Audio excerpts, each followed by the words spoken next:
కొలువైన ఆ దేవుడు జగన్నాథుడు బలభద్ర సహితుడై బయలుదేరెను.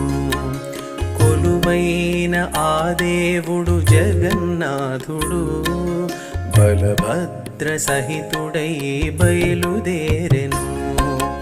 గుడిగుంచ చేర తాను రథమునెక్కెను.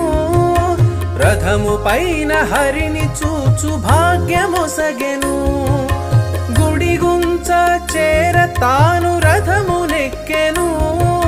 రథము పైన హరిని చూచు భాగ్యమొసగెను. చూడు చూడు స్వామి రథం తీరునులే మనో